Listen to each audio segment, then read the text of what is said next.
Hi, welcome to Law and Justice. I'm Jane Mulcahy. This is a special series on the topic of relationships matter, and today I am so pleased and excited to be joined by Claire O'Neill. Hi Claire, how are you doing? Hi Jane, it's lovely to meet you here today. I know you're one of the few people that I've actually met in real life for this podcast, but it's great connecting now on Zoom for this. So Claire, can you tell me just a bit about yourself before we get into the podcast itself, please? Yeah, so I suppose in professional terms, Jane, I have worked for 25 years now as a teacher, mainly in kind of supportive roles, be it a resource teacher or a learning support teacher. And currently I work as a deputy principal and a SENCO. So that's organising inclusive and special ed in a primary school. I've taught at primary and post-primary levels. In my spare time, I also work as head of training with Thriving Autistic, which is a non-profit, and I do a small bit of writing, mainly in the area of autism, and I be research active in the area of autism as well. And that comes from my professional interests, but also personal interests. So I'm an autistic adult and my close family members are autistic as well. Okay, thanks very much for that, Claire. So maybe my first question, and I ask this type of a question a lot, is to do with attachment, because I'm fascinated with it myself as a mom, but also just as a human being. But as a teacher, what is your own understanding of how our attachment experience as babies might have an impact on our relational capacity at school and beyond? Yeah, so everything my training and reading and kind of professional experience has taught me is that attachment is really important, and it can really influence relationships and emotional development, social and emotional development in school-aged children and beyond, of course. So schools are such relational spaces. Everything is built on relationships, and the more secure the attached a child comes into school, the more able they are to form positive relationships, to build trust in both their friends and the adults that are caring for them, and also in terms of knowing themselves and their own emotions, their own abilities to regulate their emotions or their sensory systems, and also in terms of handling difficulties, challenges and conflicts when they arise. I think a lot of a child's ability to do that is supported, or sometimes unfortunately impeded, by the attachment experiences that they've had in their early months, and years. Thanks, Claire. And so Gordon Neufeld, who I really like, he has a saying in one of his TED Talks that learning follows attachment. So that you can actually even learn if you're having difficulties within the relationship with the teacher. Would you agree yourself? And do you think that teachers learn enough about attachment? Okay, that's a great question, and it's a really complex question. And I suppose the first part of it, Jane, is I absolutely think that that strong relationships and secure relationships that create a sense of safety and trust are essential for learning to it's kind of like the setting the foundation or the lovely fertilizer for growing experiences to happen. And you'd see it in lots of different ways, in different kinds of conceptualizations of learning or frameworks for learning. So if you take something like Maslow, like if you attend to your basic needs, like as a human being first, for safety, for connection, for relationships, all of those things have to be in place for good learning to happen. Occupational therapists would also use a framework called the Learning Pyramid, and they would describe in quite a detailed way how, you know, it's maybe a little bit different, but fundamentally kind of, you know, how we have to be regulated, you know, like in terms of our sensory systems, and then our emotions, then our cognitive process, you know, before the kind of the top of the pyramid can happen, which is academic learning. And schools are places for much more than academic learning. I would think academic learning is kind of the icing on the cake. It is our core work, but for our core work to happen, really strong, positive, respectful relationships have to be developed first. And for that to happen, you know, a lot has to be in place, like positive culture positive culture and climate has to be in place, and an understanding of relationships, which brings me to the second part of your question. I'm not sure that initial teaching training would give enough on attachment. It certainly does give an overview of attachment, but it gives an overview of an awful lot. Yes. And I suppose it's kind of what's prioritized in that initial teacher education. And I think kind of the real thing in that picture then is that we can't view teacher education as happening in that initial phase, that it has to be a career-long process. And there may be times in your career where it's a really ripe, rich time for you to learn more about it. Attachment to might be what's going on in your life circumstances, or it might be the particular class or particular pupil that you have. But I know any training that I've done in the area of attachment has only enhanced my teaching. Okay, and you did that kind of later on, not in the first. So I would have had kind of, you know, say, you know, like I think it actually was called Psychology 101 in my initial teacher training, and attachment would have been mentioned in that, but in with an awful lot of other material, you know, it's quite heavy. And I suppose as a 20-year-old, when I would have done my initial teacher training, there were probably aspects that didn't hit with me as much, you know. And as well, I trained 25 years ago, and I know like attachment theory is a, you know, an older theory, but it's also an ever-evolving theory. And I suppose all the neuroscience that's coming out that really backs up attachment, like that wouldn't have been, you know, in any way developed 25 years ago. So I think, you know, being a lifelong learner is really important as a teacher. And I know certainly as I have gone in more into supporting neurodivergent pupils, I will look at, say, any attachment training that I do with a very different lens. Sure. So I think context is really important there. So I have had quite a lot of attachment training, but that has been throughout my career rather than at the initial stages. I get you. And you've kind of sought some of it out yourself. I think a lot of it I have sought out, and I think I've also kind of hit lucky a lot with maybe particular people that have trained me along the way. I think I've met really knowledgeable people that have an ability to share kind of their knowledge of attachment in a really good meaningful way.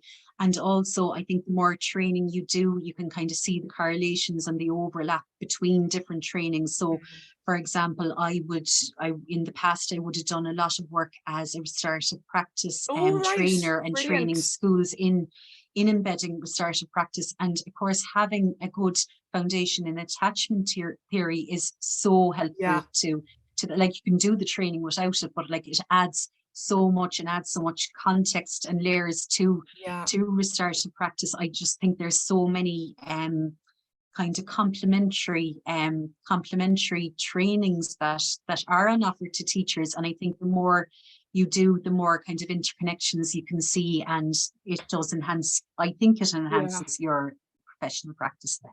That I think is a brilliant point, and I'd agree with you. Like the emphasis in restorative practice on safety and listening and respect and everyone being heard if they want to be. That's very aligned as well with attachment. Really, you have to feel safe and secure to even use your voice and all of that. Exactly, so, that's it. Yeah.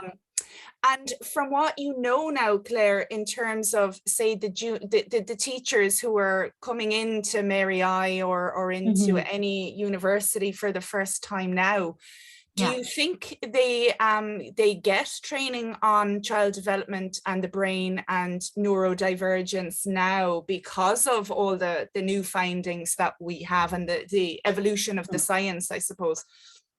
Yeah, I think it's like teacher training has moved on so much since I would have started my teaching career. And I think just to kind of re-emphasize the fact that now teacher training isn't seen as this kind of finite thing that happens for 3 or 4 years, that it is this continual process, and that's supported by a learning framework called COSAN that's kind of in place from our teaching council. And so I think any kind of initial training won't give you all the skills that you need, but it does give you the foundations. And I think sometimes it might be a class or a pupil that will then show you, actually, I now need a bit more training in this. And there are a few avenues then that teachers can go down. So now initial teacher training formally isn't seen as the 4 years in training college. So there is a period of time where teachers are in an induction phase, and there's quite a comprehensive range of professional development supports there. And some of the areas that you mentioned would be included in that. And then we have a very good network of educational centres across the country. And within those, there are plenty of short courses that teachers can do.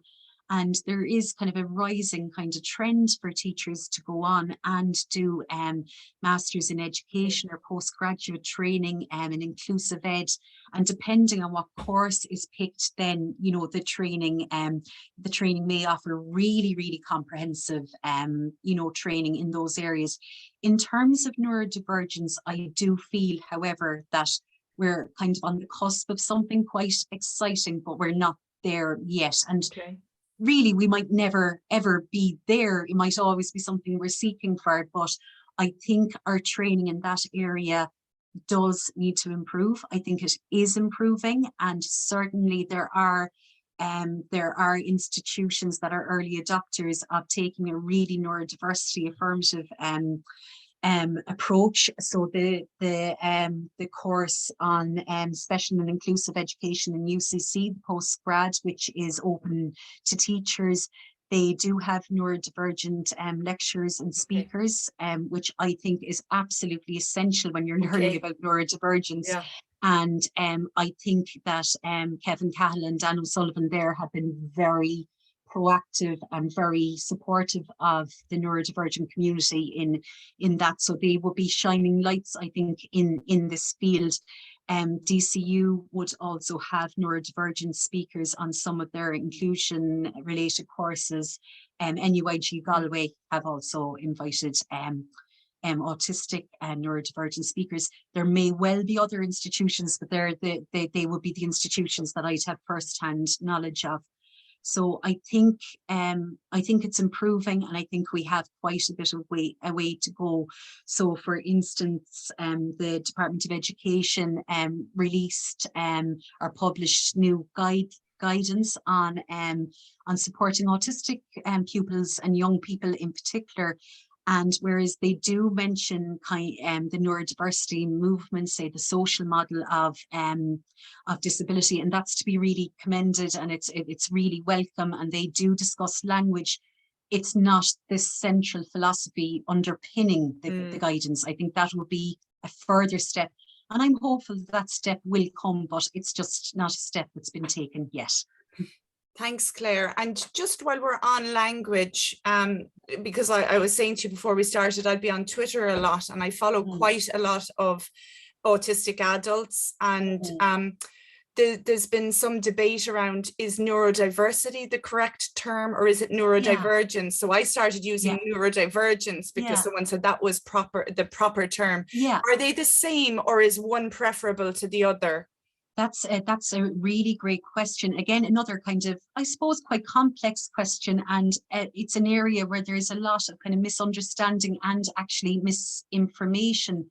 So neurodiversity is a concept that's quite related to biodiversity. So just like in nature, we have all different kinds of flora and fauna in our ecosystem, and we need that diversity for for our biosphere to be healthy.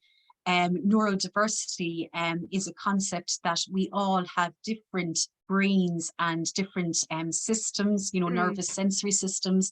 And for humankind to flourish and prosper and really thrive, we need neurodiversity. So here in this conversation, I'm assuming that we're neurodiverse people having a conversation. Yeah. So you're what's called, and this phrase can be problematic for people, I'm assuming, Jane, you would be neurotypical, whereas I'm neurodivergent. Okay. So this is where the difference between neurodiversity and neurodivergence comes in. So a neurodivergent brain or system is a brain or system that diverges from what's considered typical. Okay. So it's not that that the brain or the system is in any way in deficit, or there's nothing to be cured, there's nothing problematic. It's just different, it's different, and it's not what's considered typical, whoever defines typical, and it typical being different to normal.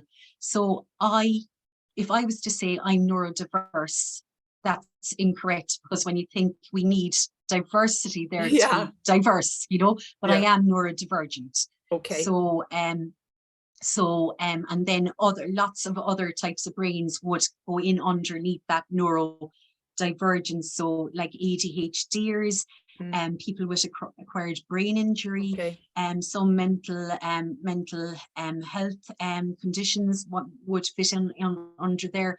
And if you're kind of following a neurodiversity affirmative philosophy, you'll be very inclusive of what's included under that neurodivergent umbrella. And then if I was to identify as autistic, which I do, you could call you could call autism a neurominority. So it's kind of a a complex area. If anybody is listening and is really interested in kind of getting into the nitty-gritty of language in an accessible way, I would highly recommend a writer called Nick Walker, and they have a book called Neuroqueer Heresies. And in the early chapters in that book, the whole concept of neurodiversity and the language and the nuances between different phrases are explained in, I think, a really accessible but very accurate manner. So that'd be my top tip there. Yeah. Thanks, Claire, for that tip, because I think many people, myself included, don't want to be offensive to others, but sometimes we don't quite know the correct terminology. So moving on, can you actually tell me now what autism is? I have a bit of a sense, and I'm sure other people have a bit of a sense, but like how our brains and attachment theory have been evolving, so has the concept, I think, and understanding of autism. So what is it, Claire? I mean, it's again, I'm using the word complex a lot, and what a great question. And it's one that you can't answer in a sentence, I suppose. But for me, I mean, I'm going to give a very different answer to somebody who is maybe professionally involved in autism, but not personally. So for me, autism is absolutely foundational to my self-identity. So, it's not how I define autism, but for me, it's an identity. So autism is a difference. It is a difference in kind of in neurology. So it's not just a difference in a brain, it's a difference in a brain and kind of nervous and sensory systems as well. So there is a great autism speaker and advocate called Kieran Rose, when he's asked what is autism, he actually shows a picture of an autistic brain and sensory system from a scan, and he says this is autism, and he just shows that it is something that's absolutely fabric and fiber of a person. And I think, I can't remember the correct terminology for this, autism isn't a phenomenon that you can separate from a person. So you know, autism exists within an individual. You know, and I think that's really important, you know. So like every cell, every fiber in my being is autistic. I can't be separated from my autism. Very conscious I'm not giving kind of a textbook definition here. That's right. And I suppose where a lot of research papers will go for their textbooks definition is a manual called the DSM-V, which is a diagnostic manual. And I suppose I'm going to say, unfortunately, their definition is very deficit based.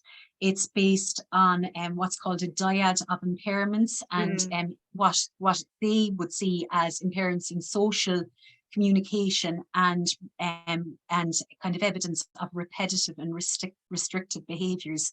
Now, that is not my experience of autism. It really isn't. And when I say it's not my experience, it's not my experience with the people I support and love well, you know. So I think it's reductive. It is too based in a medical model, and it's very problematic. And like, if you think a few decades ago, you know, people who were gay were, you know, they could have been diagnosed with a DSM. It was disordered. And I think disordering a human condition is, and I'm not saying autism is a condition, but, you know, disordering the human condition is problematic in itself, you know. So it's not to say that autism doesn't bring challenges, but actually, in my experience, what actually can bring challenges far more so than kind of any quality that's innate in me is society. You know, is the environment. I'm living in a society and an environment that isn't quite set up for my brain or my neurotype or my communication style, and that does bring challenges. That's what disables me, not autism, and I really feel strongly about that. And a lot of people would say that, okay, Claire, you're relatively articulate, you know, you know, you've been able to get through third level education, you know, like, you don't speak for all autistic people. I absolutely don't speak for all autistic people, but a lot of challenges that autistic people have aren't actually autism. It could be a co-occurring, you know, difficulty, you know, it could be the environment, it could be lots of things, but quite often it isn't actually autism that's causing the challenge.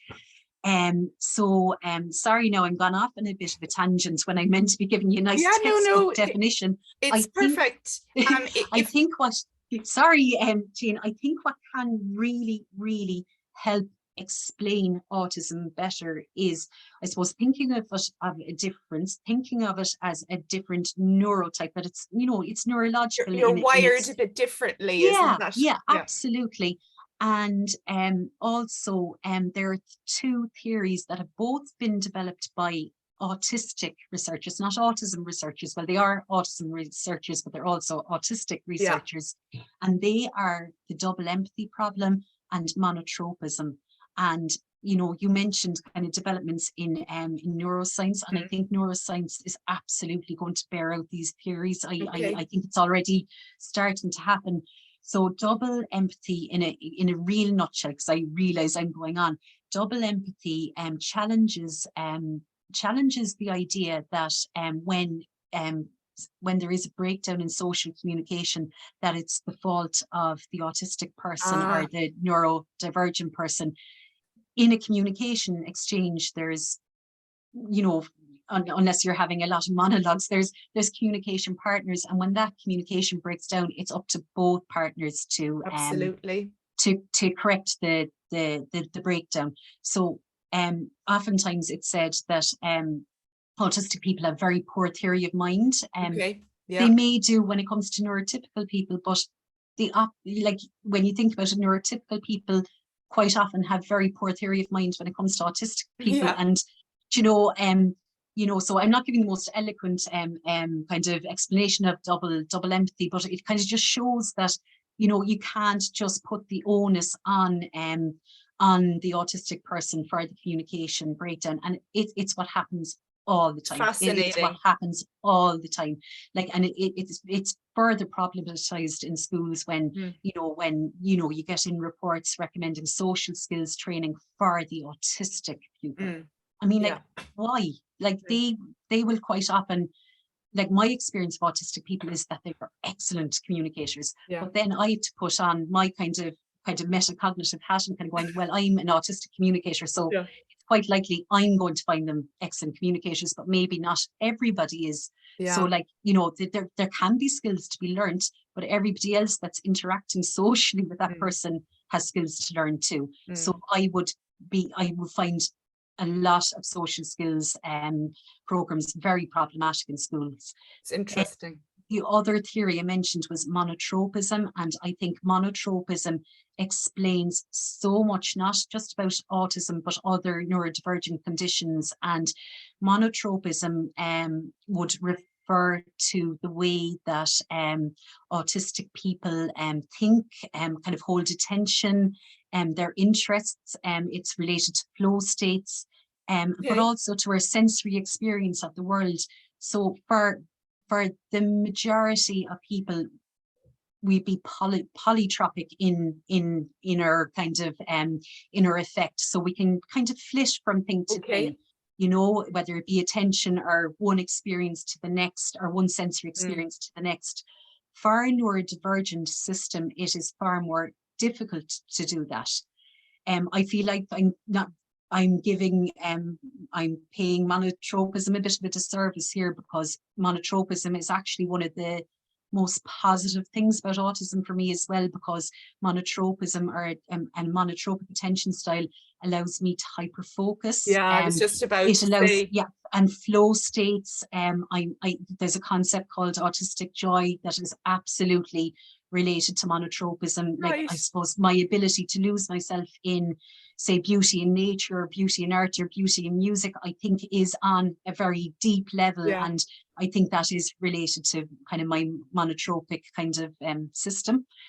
So I would view monotropism as really positive. But what I would say also is knowledge of monotropism needs to be mainstreamed, particularly in education and therapeutic settings, because it would explain so much about the autistic experience. So many things that are kind of conceptualized as challenging behavior, which I think is such a problematic area anyway, could actually be reframed as actually that's a monotropic attention style happening there. And if there is a monotropic kind of effect there, I need to then know about that, and I need to be able to support it, you know. So there's a very convoluted answer for you, Jane. No, do you know what it is? It actually, it's quite nice, you know, hearing you as an autistic adult. And I believe, Claire, am I right that you got your diagnosis later in life? So I would have self-identified for quite a few years, and that would have been something that I would have kind of held personal to me, not because of stigma or anything like that, really. It's just I suppose it came from a lifetime of feeling different or not quite fitting in, and I suppose autism kind of really explained a lot of that for me. So it's something I would have shared with my partner, who's also autistic. And then as my children became older, it just made sense for me to get more of a formal confirmation. You know, and it's definitely helped us as a family kind of, you know, I think reframing is a phrase or a word I use a lot, but it has helped us reframe what flourishing family life is for us. And what I like as well about how you describe the experience is there's actually lots of positives for you, as well as the challenges, I guess, with the sensory system, or the feeling under pressure, I guess, by not quite fitting in, you know, as you described the flow state or the hyper focus. There are benefits to it, so it isn't all a downside as it can be portrayed, I think, which is important. But how can autism then present in the classroom? That's a great question, Jane, and I think it's a question that, you know, teachers should ask themselves quite a lot, because the one thing about autism is it's a very heterogeneous way of being. So fundamentally, and at the core truth of it, is autistic people are people, they're human beings, so they're going to present in a myriad of different ways, it's so differently. So I think children that are picked up, if they haven't been picked up before school, the children that are picked up quite quickly in school are the children that are probably in a fair bit of distress, and also have maybe quite an externalized presentation. So what I mean by that is that they might have a lot of difficulty with co-regulation and self-regulation, and that's external. So you can see that, you can see the difficulties that they're having with that. So those children are often picked up quite quickly. If there are different communication preferences, so a lot of children, the whole area of communication is quite complex, and especially when it's in that kind of developmental phase. So a lot of children can come into school and speaking isn't their preferred means of communication, or it's not a means of communication that they've highly developed, and often that's a yes. And if that isn't really honoured, that can become quite a challenge in school for the young person. So I think some children will present very, very evidently in school, and how that can look in a classroom, with difficulties with self-regulation. It could be kind of real difficulty with sitting in a seat for an extended period of times. And I'm so thankful that there is very few infant classrooms that I've been in anyway that expect a lot of sitting down, I don't think children at that age should be sitting down an awful lot anyway, their play might look different, and it's not less, it's just different. And the typical kind of developmental trajectories that we expect to see in children will probably look different in an autistic child. So they do follow a trajectory, and I think we'll learn more about this, but it can be quite spiky, and I don't think any child goes like that anyway. But I think with autistic children, it's linked back to monotropism as well. It's kind of like, if something takes their interest and takes their focus, they can develop really, really quickly. But if an area for development hasn't piqued interest, or if it's really difficult, it's not going to develop kind of in that pattern that a teacher might expect. So I think if you're kind of looking at developmental milestones, you might kind of notice that a child isn't quite hitting them, or they might be really exceeding expectations in one area. So that spiky profile is something that you often see in a class. So oftentimes teachers will say that they can see difficulties with reading comprehension. But if you actually really, really reflect and kind of look deeply and critically at answers that autistic children give, they actually are a lot of the time really comprehending. They're just thinking in a quite a different way, which is brilliant in a classroom if you harness that, in terms of, groups and critical thinking and that. So like I can remember even back in school, and English being one of my favourite subjects, I can remember often not getting full marks because we still would have been marked out of 10 for comprehension questions that actually, to me, they were absolutely right. And I think actually to a teacher who was more attuned to an autistic way of thinking, or more open to a lateral approach, would have seen kind of the big picture thing for me, that was there, and I'm sure sometimes I got them wrong as well, but so they're what I'm trying to say is there can often be really positive things that you'll see as well. However, the children that often get missed are the children who internalize a lot. And there is a phenomenon called masking related to camouflaging or passing, it's called in other minorities passing, and that can often be quite sophisticated by the time a child comes to school, and quite into the subconscious as well. So it could be a lot of subconscious masking. So a lot of autistic children will have fawning behaviours, which is absolutely linked to trauma. And they will be the real classic people pleasers and will be so frightened to get things wrong. So I think those children, those quieter children, those anxious children, those sensitive children that you have in a class really need to be watched really carefully. And that's a real challenge and a real task for a teacher with our huge class sizes and the demands the curriculum and a reduction in what's offered in terms of inclusive and special ed support, and that it's very, very problematic. But I would really be curious about the quiet children, Yes. and especially if a parent comes in and says that they're presenting quite differently at home. You know, if a parent says that, I would absolutely listen to that with 2 ears, and I get very curious about that, because that's probably a child in quite a bit of distress and doing quite a bit of masking in school. And is there a gender dimension a bit to this, Claire, too? So with the externalizing behaviors, I suspect, but could be wrong, that they're more male, and the masking and the internalizing and the not coming to attention could be more the female experience. Would that be right? Yeah. So I think if we're going to really simplify it, I think that's a fairly you know, fair comment to make. And I think just to kind of remember that, like, plenty of boys mask as well. Right. And I think there is kind of I know that's not what you were saying, but I think there is quite a bit of a narrative, since there's rising interest in autism in girls, that girls are champion maskers. And yes, there is a bit of truth to that, but boys can be champion maskers as well.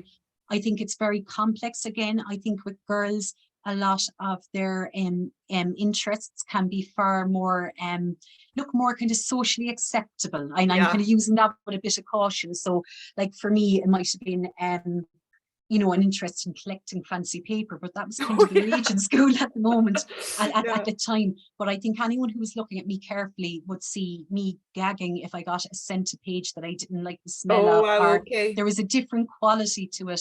Or at the moment, and again, a big generalization here, you would get a lot of girls and boys really, really interested in Harry Potter. So Harry Potter would still be a really popular phenomenon in a lot of schools, and entirely age appropriate. But if you kind of talk to a neurodivergent child who's interested in Harry Potter, you'll probably notice a different quality to the level of interest, the level of detail. The detail, it'll be so fine-tuned. Now, that's not doesn't just equal neurodivergent, but I think, you know, the focus, if you dig a bit, the focus is a bit different, you know.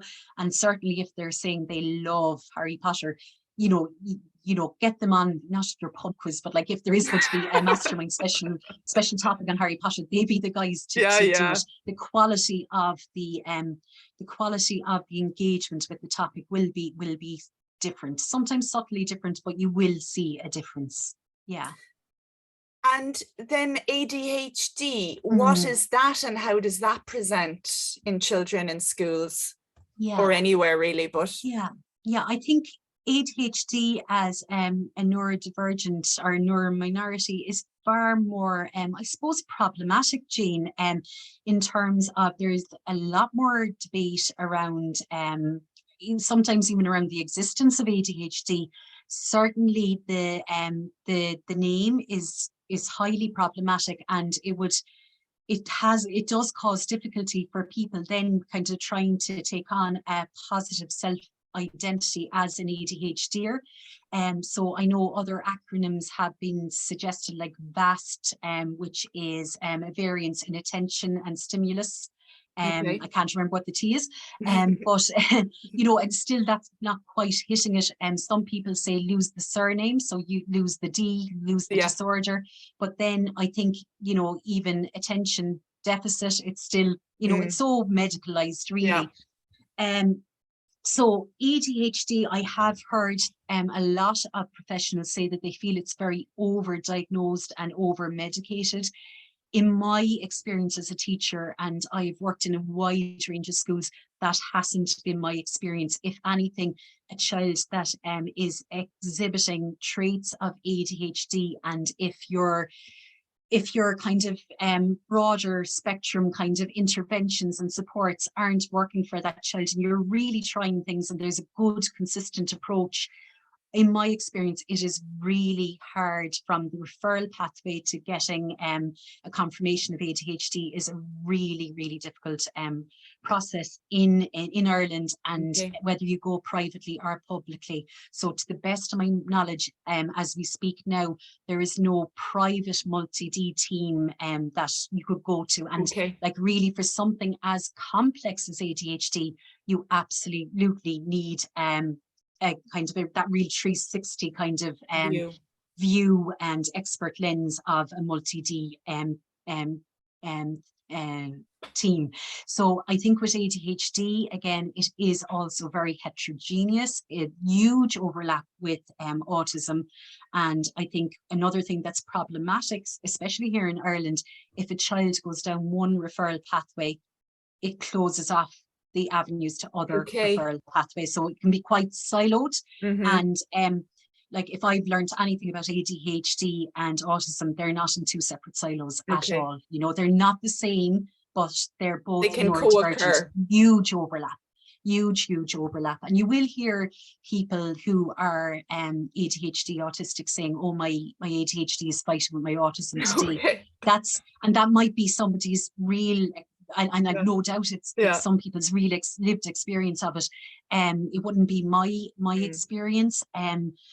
So like in the classroom, again, ADHD can present very differently. And I think this is where stereotypes and stigma have really done ADHDers a disservice. So it's not always the boy, the 5-year-old, 6-year-old boy who can't sit in the chair and is swinging off the lights, and you know, it's far more than that. And I think a lot of the advice that's given to ADHDers is so invalidating.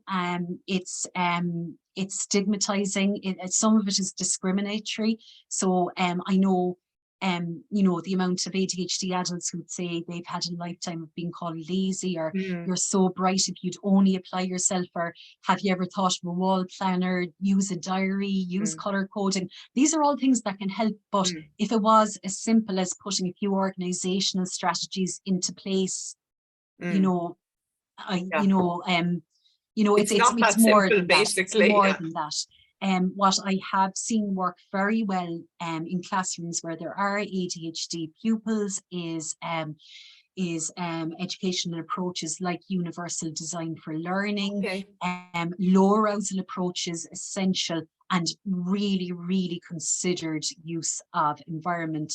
And more important than any of them, a child-centered approach. So what will work for one child might not necessarily work for another. So it's getting really curious and working with that child and their parents to see what will work for them. And what may work for them for a few weeks is quite likely to change a few weeks, a few months, you know, a year later, you know, just so to be constantly, you know, kind of, working and evolving kind of support plans for an ADHD child.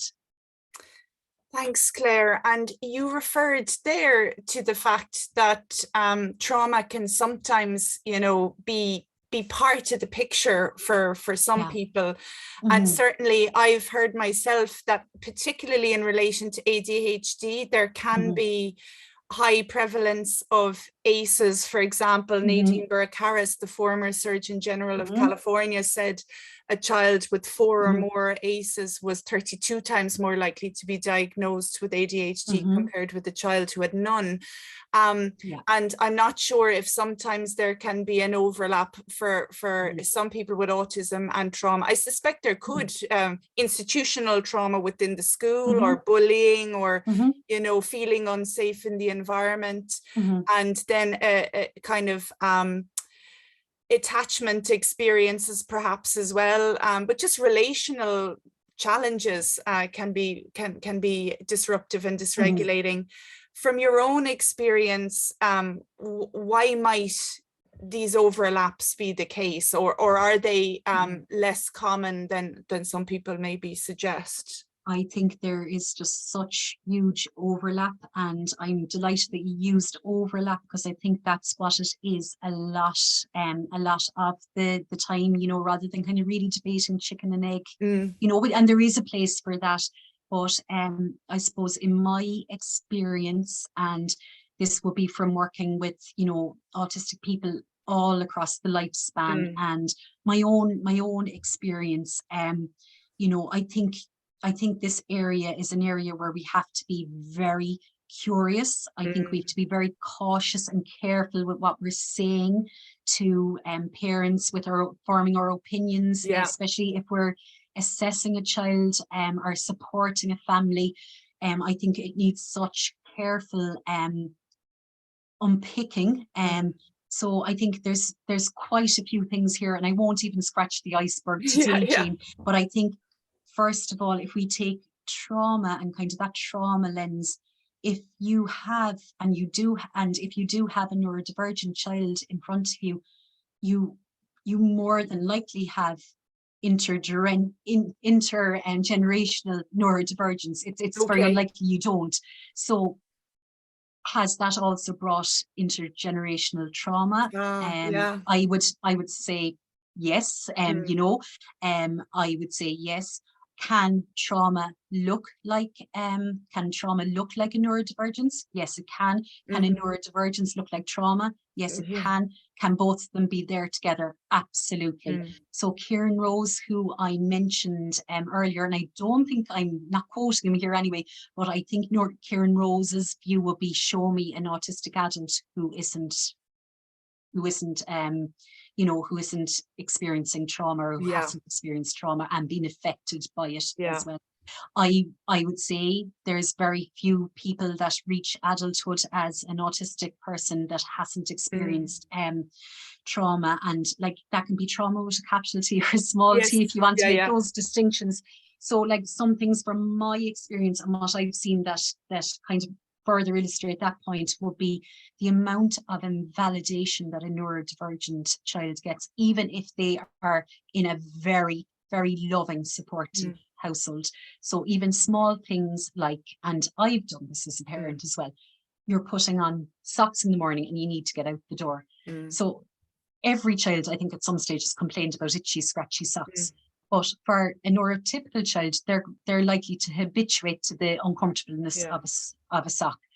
A neurodivergent child doesn't have the same ability to habituate to the uncomfortableness of a sock, and that uncomfortableness can register as pain and distress. And if you're being told you're fine, you'll be fine in a few minutes. Get over it, you know, and like that can be the most loving parent. Like, you know, I know I've said things like that and are in that realm, like, you know, but I know in my best moments or my best parenting moments, I know that's absolute wrong thing to do, because it is invalidating a child expressing a need and expressing a discomfort. And as a parent who wants to be securely attached to their child and wants their child to trust them with anything, that's so invalidating, and it does damage your relationship. Now I know, look, in the grand scheme of things, you know the concept of good enough parenting and that it'll be okay, but like if that's the first invalidation of the day, it's probably not. By the time they get into school, a neurodivergent child could have had 20 invalidations, and there is a phenomenon known as minority stress, and minority stress has been written about a lot in, say, other minority groups, like other say ethnic groups and that. But minority stress in neurodivergent groups is a real phenomenon. So that minority stress, and it's kind of an accrued stress, you know, that's building and building, like that's quite likely to lead to trauma, like, you know, you know, it is quite likely to register as trauma, you know. And then, like, you know, if you go to kind of like bigger concepts like bullying, like the numbers and the research on bullying and neurodivergent children, young people and adults is they're staggering. They're staggering, you know. And like bullying experiences are you know, they're hugely traumatic, you know. Even things like you know, there's still such a huge stigma around neurodivergence. A lot of children might know their neurotype, but they might be told not to share their neurotype, or else what's also really bad, a child who knows they're different. And I think most autistic children have a very keen sense that they're different in some way, but they haven't been told in an age appropriate way that they are different, but actually being different is great, and we're Yeah. all different, you know. Yes. that hasn't been kind of made kind of and normalized and a positive experience.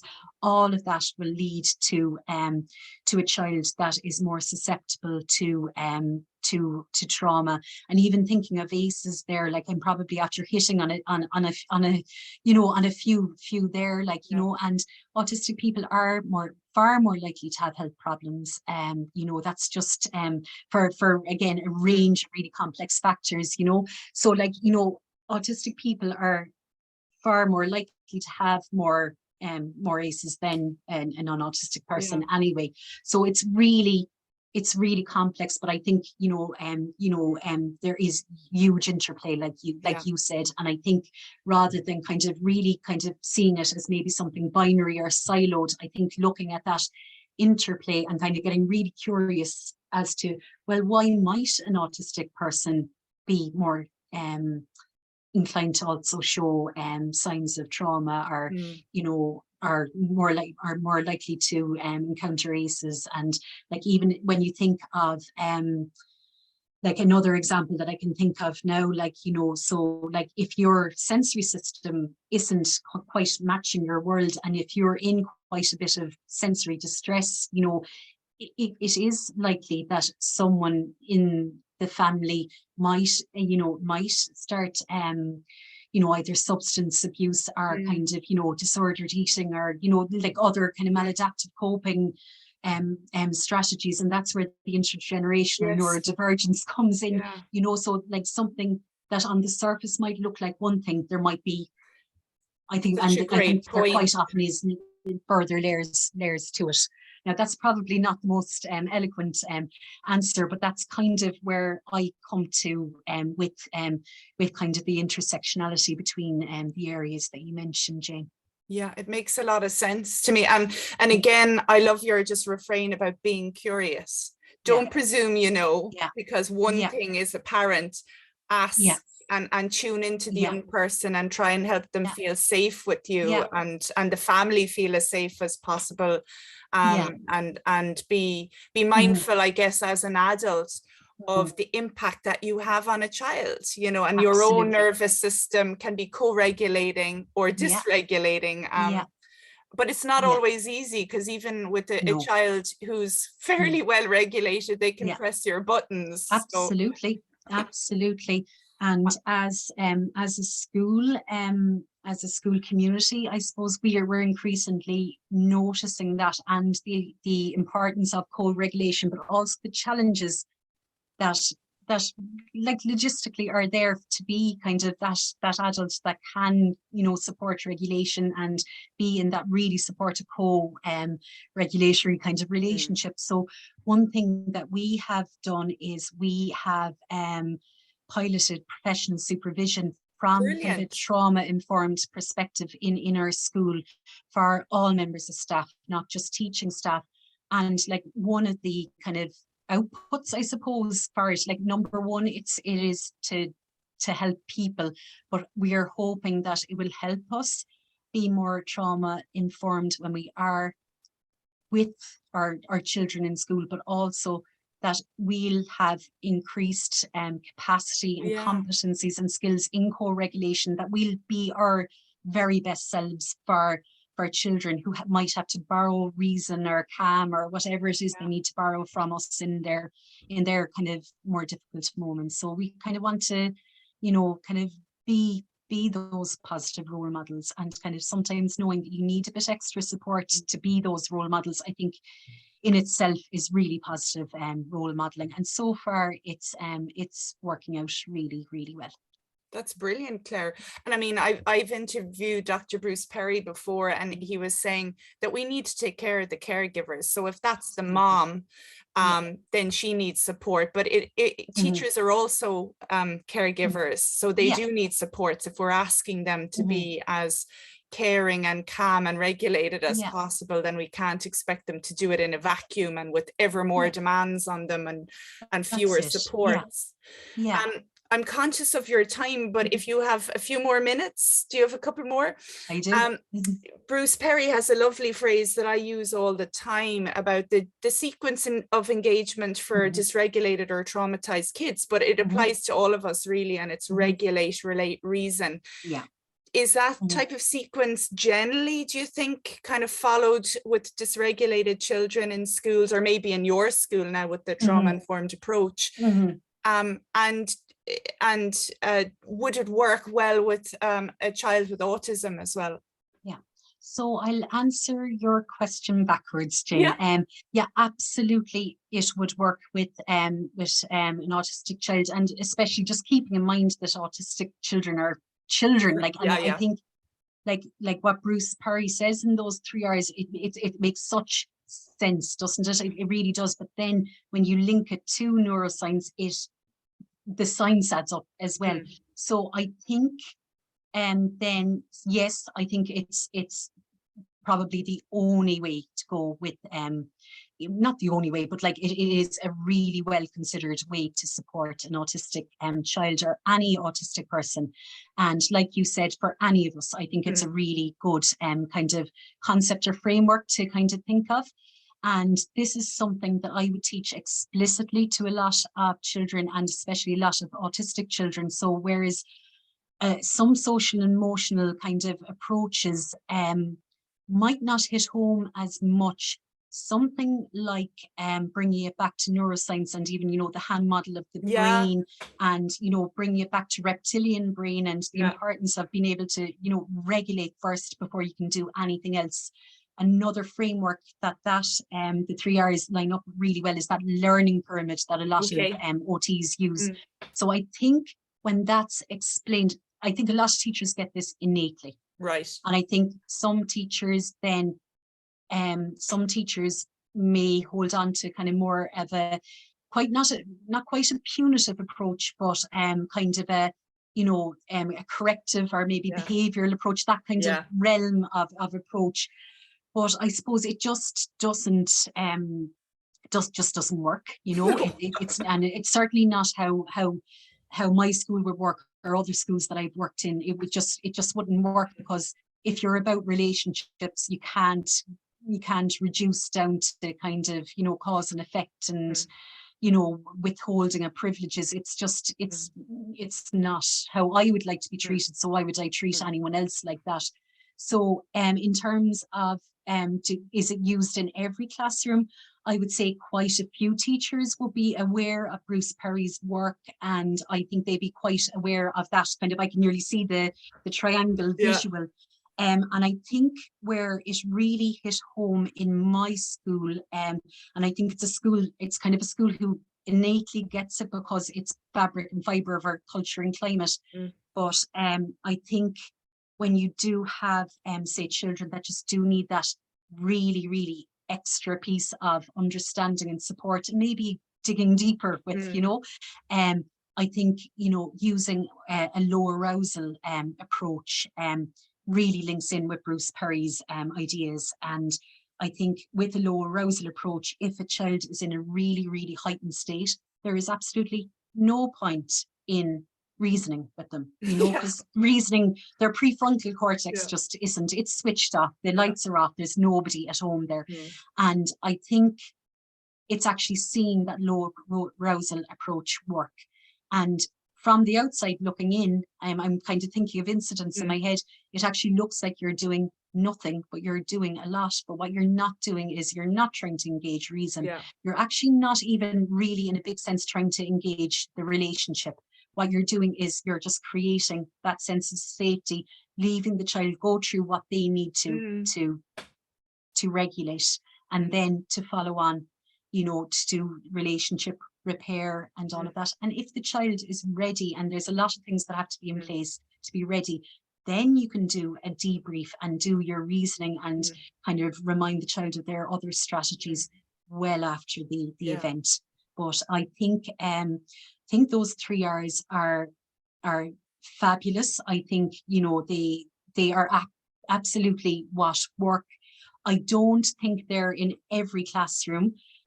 Some teachers get it innately, but I think we will see it more and more in classrooms, and certainly an awful lot of training that I've been on as a teacher, it is mentioned, and in different contexts as well. So I think that's really good. So like, say, for example, a teacher who might be interested in, oh God, I'm just trying to think of something like emotion coaching. They'll probably hear about Bruce Perry quite a bit in that. If you are upskilling on, say, a cognitive behavioural intervention like Friends for Life, you're going to hear about Bruce Perry in that. So it's kind of infiltrating a lot of different approaches, where you might not hear it as much is maybe a more behavioural approach like positive behavioural support, or like if it is in there, that's kind of a hybrid model, you know. So I think things are improving, I suppose. No, it's very exciting, but particularly like a behavioral approach strikes me as being very ineffective and potentially abusive with a child who's autistic and whose outward manifestations are to do with inner distress and sensory processing issues over which they've maybe no conscious control. So a punishment there is not going to lead to better behavior in the future. And also, Jane, as well, like a lot of behaviouralists will just use kind of positive reinforcement, which seems very unproblematic on the surface, but it depends what you're rewarding and what you're valuing. So I think that can be problematic, and that's going back to kind of maybe say something like social skills. So if you're going to reward a child for, now I'm using a very blunt example here, for eye contact, you know, like rewarding a child for eye contact who's neurodivergent is entirely inappropriate. It is invalidating their communication style, you know, and it will compound, or not will, it can compound complex issues like mass, you know. So I think kind of knowledge and attitudes are so important, you know, and that's not to say that like everything in behavioralism is wrong, but you need to look at the core value system, and like the core value system has to be that it's child-centered and it's the child's best interests and their actual best interests, not what we think their best interests are, you know. There needs to be multiple, it's kind of a bit of a buzz phrase, but like there needs to be multiple voices and stakeholders in kind of any kind of a support plan. So for example, in our school, we don't call plans that are in that kind of, say, behavioural realm, we don't call them behaviour support plans, because that's not how we see it. So we call them regulation plans. So that mightn't be perfect. I have heard of them being called stress plans as well. Distress plans actually might be, you know, but I think regulation is far less problematic. And I think for a lot of children that would have the traditional behavioural plans, there is some element of regulation difficulty going on. So I think it's a more neutral term, and it's much also more neutral. And far less labeling, I would think, because we all have regulation difficulties from time to time. It's just some people have more of them more often, I guess.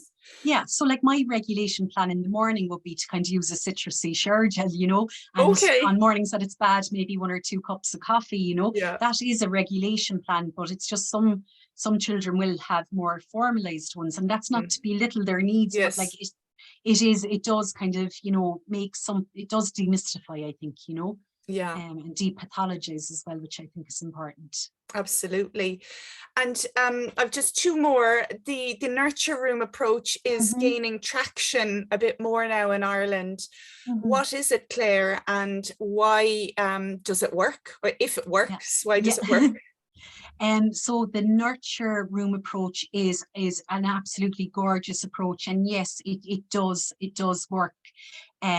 So the nurture room approach is quite a relatively old approach. It was developed in the 60s and 70s in inner city London by a lady, Marjorie Boxall, and it was in response to children who were coming to school, I suppose, in distressed states, maybe from households that weren't quite you know, quite as supportive for whatever reason, and there might have been a lot of distress, and and they were coming to school not quite school ready. And it mightn't have been like, you know, again, we were talking about academic learning.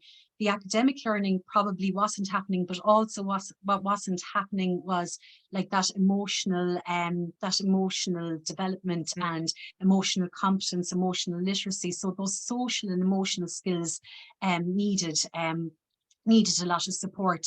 So Boxall would have set up small groups that evolved into what's called nurture groups. So generally in a nurture group, you would have 2 staff members and between about 8 and 12 children. And some really good things about nurture rooms is that they're based on a lot of really good theory. So they're based very strongly in attachment theory. You'll find influences like Winnicott, Louise Balmer's work, even Mary Delaney, who I mentioned earlier. You know, it draws on a lot, and it's increasingly drawing on neuroscience as well. You know, you'll see a lot of co-regulation approaches. And what is created is a lovely nurturing environment based on 6 principles that are actually very related to trauma-informed care principles. It's really interesting. So like seeing behaviours, communication, you know, honouring the students. I'm off, my memory's off, so I won't have them off pit-pat, but like, you know, seeing the importance of transitions, you know, which are all very related to, you know, like, you know, to a very trauma-infused response anyway. So like in a nurture room, what you will have is a very homely environment. So I remember when I got my first nurture room training, it was from Dr. Susan Gibney, and she said the 2 most important things besides the people in the room that you'll have in a nurture room is a toaster and a couch. And I just think that's lovely. It kind of creates that warm, cozy sense, you know. But it's the 2 adults are modeling really good, respectful, caring, warm relationships. And with the homely environment, you're setting the table, you're sitting down, you're eating together, your small world play and your imaginative playing will be kind of based around bathing the dolly and putting the dolly to bed. But the other great thing about nurture rooms is that they can be adapted for early years, primary school and beyond into post-primary, you know. And it's amazing actually that, you know, young people, you know, that can seem very kind of savvy and kind of street aware or street smart, some of the nurturing activities that they can engage in a nurture room, you can really see the gaps in their nurturing. And that's not to place blame anywhere, you know. It might be stuff that they did get, but they just need more of. And we all need nurturing. We do. So with nurture rooms, they are designed to be a relatively short-term, medium-term intervention. So a successful nurture room placement won't probably last beyond much beyond a school year. Sometimes they will go a bit longer. And then the transition out is managed very carefully. Sometimes it can be as short as a term, you know, 8 weeks even sometimes. The other thing about nurture, it's not just that you just land in somebody who you think needs nurturing, you know. So unfortunately with nurture rooms at the moment, if you're applying the principles kind of strictly, children with neurodivergent conditions, say, wouldn't meet the criteria for a nurture room, which I would find problematic. But there's nothing stopping an autism class taking nurturing principles in, and that's something we very much do in our school. But if you had just a nurture room, by the strict letter of the law, they're not the law, but the principles, they're not eligible, which I think is problematic. And I think if nurture rooms continue to evolve, I think that will change anyway. And there is an assessment, there is a screener, a pre and post screener called the Boxall profile for a nurture room. So training is essential for somebody to run a nurture room. I would say it's absolutely essential, and a good fit is really important as well, you know. So like a real person who is very nurturing at their core, and that can look very different. It's not always kind of Mother Earth, you know, it can be Father Earth, or you know, and it can be really good to have gender balance in a nurture room, that it's not always the female staff. But training is essential. So 3 or 4 years ago, training was very, very available in education centres. I haven't seen it as well advertised at the moment. I'm not too sure why. I know Educate Together an institution or an organisation are very invested in nurture rooms and have a project on the go. Wexford seems to be an area a place where there is quite a tradition in nurture rooms. Regina, who works up in the north side of Cork City, Regina Dunn, she's retired now, a principal in Mayfield. She was quite an early adopter of nurture rooms as well in the Cork area. So nurture rooms can be run as nurture groups as well. So if you're schooling, very few schools would have the capacity actually for a nurture room. It's not that you can apply for funding for a nurture room. You can run a nurture group. You know, it won't have the same impact, but it will have some impact. And obviously the 6 principles of nurture can be adopted by any school, and I believe they are fabric and fibre of a lot of schools. You can go on and do kind of a thesis after a 3-day training with a bit of a follow-up and become a fully certified nurture room teacher. And it's actually a really worthwhile part of the training to do, because you write a thesis based on administering a box cell profile, developing a plan, carrying out the plan with a child, and then evaluating the plan and retesting the child. And then you do a write-up on that. And also you have to engage with a certain amount of readings and research. So like, the training is really good if teachers can access it. Yeah. Thanks, Claire. You're an absolute mine of information. And I don't know about that. As a researcher, that last bit there sounds very interesting in contributing to knowledge as well, you know. But one final question then, Claire, because I always like to ask about policy, and I'm mindful of the lack of funding there recently and places for schools for autistic kids and other children with complex needs. But what would you like to see policymakers do to support safety and healthy relationships and just, I suppose, a chance that kids can reach their potential? There's quite a lot, and I think I'll start off by saying that there are wonderful individuals working at policy level in the country, you know, in different roles, but as systems, they're quite broken at the moment. That's just my experience of them as a service user and somebody who would liaise and collaborate with services. And I've seen a deterioration in services, so maybe an increase in knowledge, but then a lack of capacity in terms of resources, like people, and also a big issue that I would see is the lack of, suppose for want of a sophisticated way of putting it, a lack of joined up thinking and real collaboration. So the siloing off of, well, that's their baby, no, that's not our area, you know. So like, you know, let's take responsibility for young people, like let's really take responsibility, and part of taking responsibility is working together.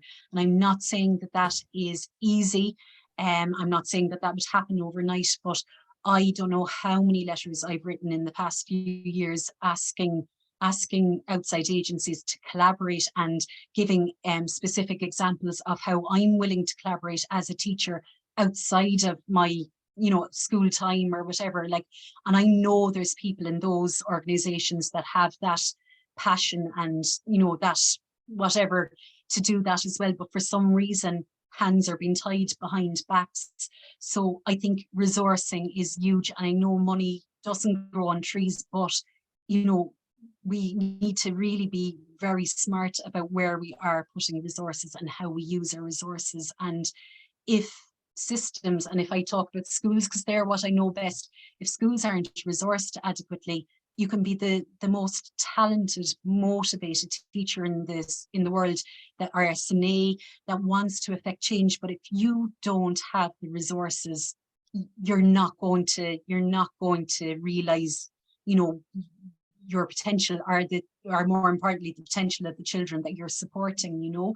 So like, for example, our school has just over 100 pupils, and we have one special education teacher, and that it's not enough. And you can be creative, you can be innovative, but look, Jane, you well know it's relationships, and relationships take time.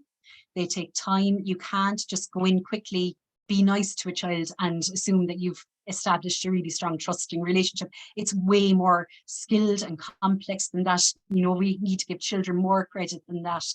So like, look, I think everybody will probably give you an answer along those lines. We need more investment in our children and in the supports around our children. As well, I think we really need to value childhood for childhood's sake. Yes. So not what children aren't just young adults in preparation, they're children. And we need to value what's intrinsic to childhood. So we need to really value their caregivers. We need to value their kind of daily occupations, which is play, you know, and like, you know, if play is well supported and well understood, you know, that's going to help so much. So like things like outside spaces, you know, we can't just keep on throwing prefabs into schools that have lovely green space and lose all the lovely green spaces. And we need to be less risk averse in our use of outdoors as well, you know, and let children learn by a bit of healthy risk taking, you know, and that's what I mean by valuing childhood. And then there are more formal structures in how we can value childhood. Like, you know, there is, you know, the United Nations Conventions of the Right of the Child. Let's not just pay lip service to it. Let's really kind of enact the intentions and the, you know, the trust of it.